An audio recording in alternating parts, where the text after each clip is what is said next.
When you think of the words, the days of our lives, you may think about an old soap opera. But they're also the words that we find in Psalm 90. Psalm 90 is referred to some as the oldest of the Psalms written by Moses. And there's much we can learn as we focus on our lives and look in this psalm. As we look here in this psalm and think about the days of our lives, we begin by noticing what is emphasized as far as being the God of our days. Focus is put on God first before even ourselves. If you look here in verse 1, it says, Lord, you have been our dwelling place in all generations.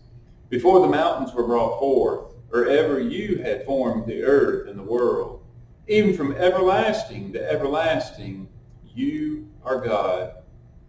God is who it is all about. It is who we are all about. So as we think about the days of our lives, we're going to think about God in the days of our lives in context of God. Again, as we think about the God of our days, we continue to look at the psalm. We see that you turn men back to dust, saying, return to dust, O sons of men.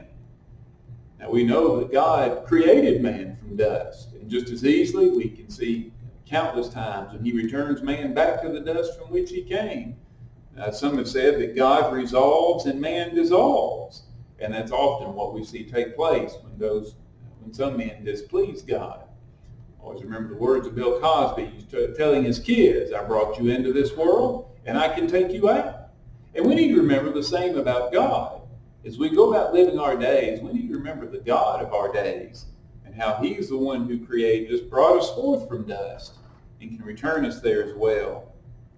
And also the psalm puts our days in comparison to God, or contrast maybe. When verse 4 says, 1,000 years in your sight are like yesterday when it is past, and like a watch in the night.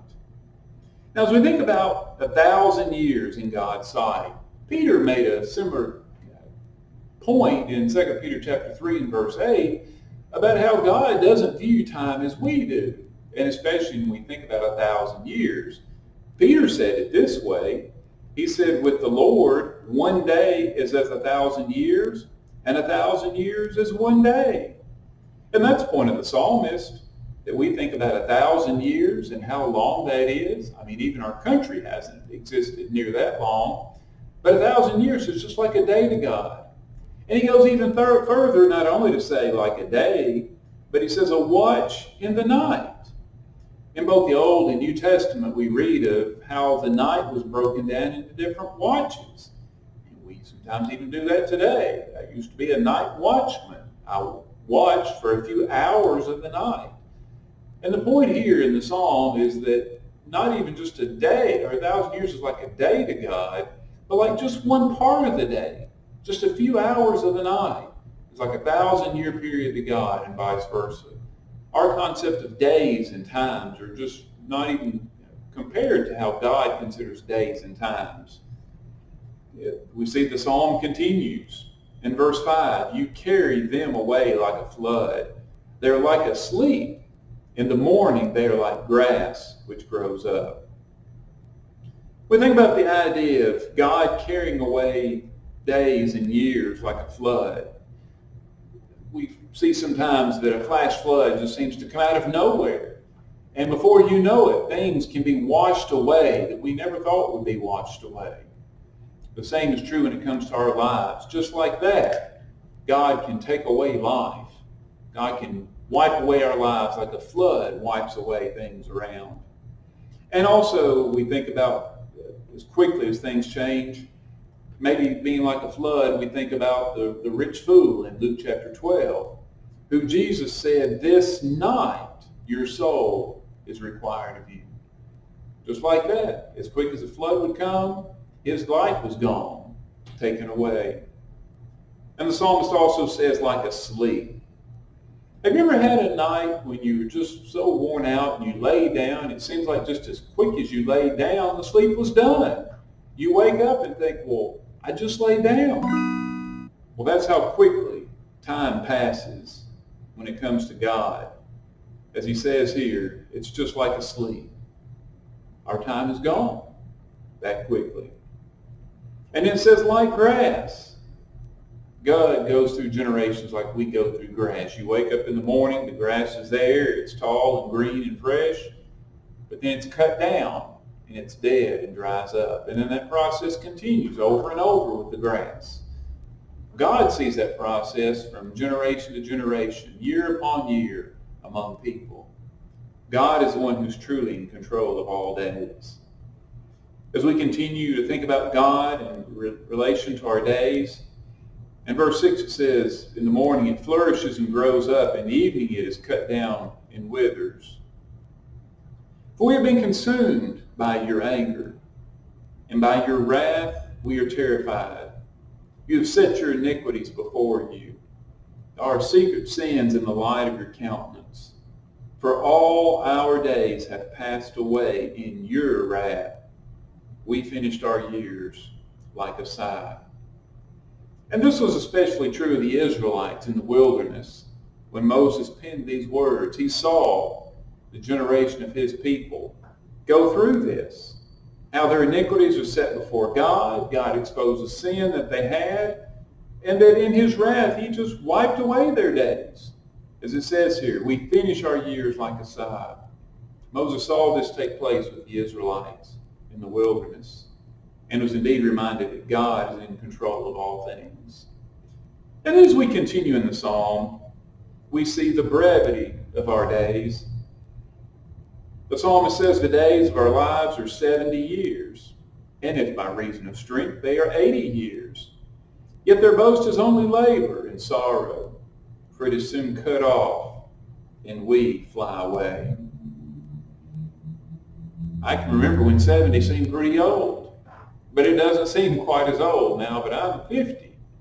And as I think about by strength, reason of strength, that days are 80.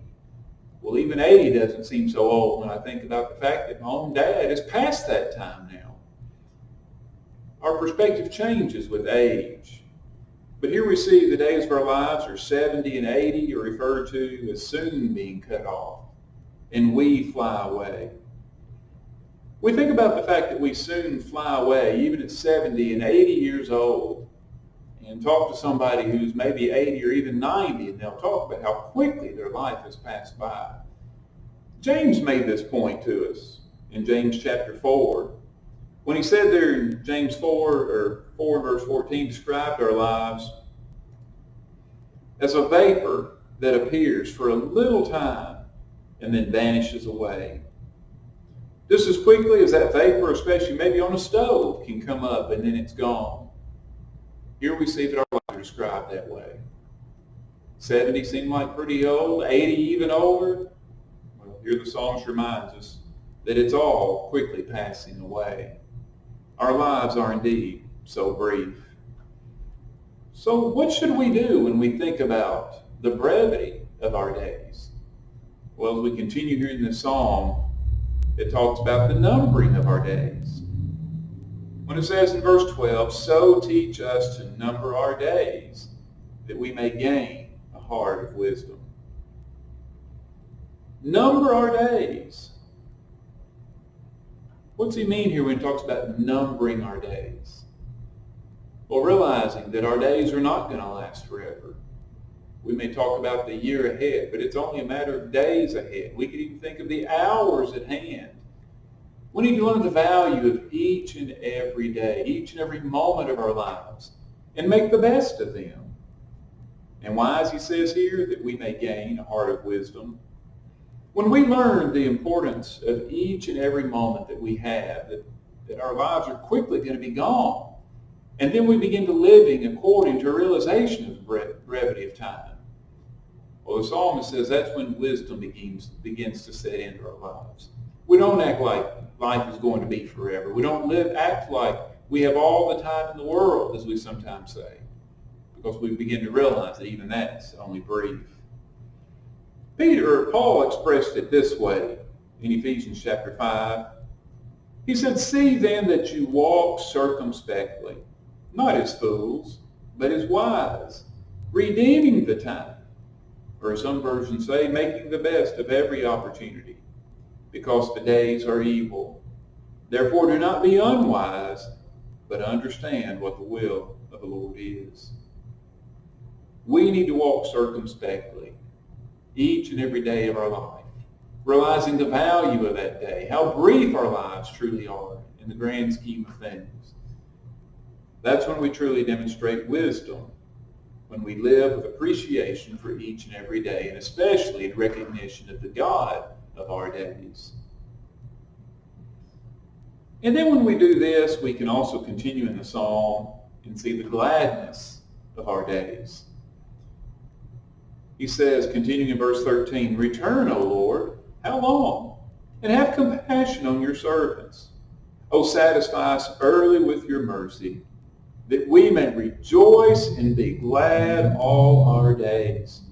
Make us glad, according to the days in which you have afflicted us, the years in which we have seen evil." Now notice here the psalmist acknowledges the fact that we may face affliction in this life. We may face evil. And here, in the sense of evil, talks about calamity and hardships that we may face. He doesn't deny the fact that we may suffer affliction or go through calamity or hardships, difficult times in life. But he talks about the gladness that we can have in God's sight, in God's service, as we recognize the God of our days, as we go about living out the days of our lives. So truly we can find gladness in spite of the affliction, in spite of the evil and the hardships that we face in this life. One thing we need to remember, God created us and gave us life and gave us days for a purpose. As we continue here in this psalm, we see the work of our days. Verse 16, "Let your work appear to your servants, and your glory to their children. And let the beauty of the Lord our God be upon us, and establish the work of our hands for us." Yes, establish the work of our hands. Notice here the psalmist Moses refers to us as God's servants. God created us and placed us here upon this earth to serve him, to follow his will, to be in submission to him. He's given us work to do, and he expects us to use the brief years of our lives here upon this earth, indeed, in service to him. The wise man Solomon described it this way in Ecclesiastes chapter 12. He said, "Let us hear the conclusion of the whole matter. Fear God and keep his commandments, for this is man's all. For God will bring every work into judgment, including every secret thing, whether good or evil." This acknowledges the fact that God has given us work to do, and that someday when this brief life is over, we'll stand before God in judgment. And he'll examine the work that we've done and judge us accordingly. And that's why it's so important. We need to learn the value of our days, not for us, but for God, and to dedicate our lives in serving him. In Romans chapter 12, Paul expresses it this way. He says, "I beseech you, therefore, brethren, by the mercies of God, that you present your bodies a living sacrifice, holy, acceptable to God, which is your reasonable service. And do not be conformed to this world, but be transformed by the renewing of your mind, that you may prove what is that good and acceptable and perfect will of God." God has indeed placed us here upon this earth. As brief as those days may be, he's given us work to do and expects us to accomplish it during that time. And if we keep our focus on the God of our days, we will indeed dedicate our lives to serving him, and we'll find the gladness that he has in store for us. So use the days of your lives in service to God. No matter how brief they may be, he'll bring gladness to them and make it all worth it in the end. My admonition to you is to remember God this week and each and every day of your life, and be faithful in service to him.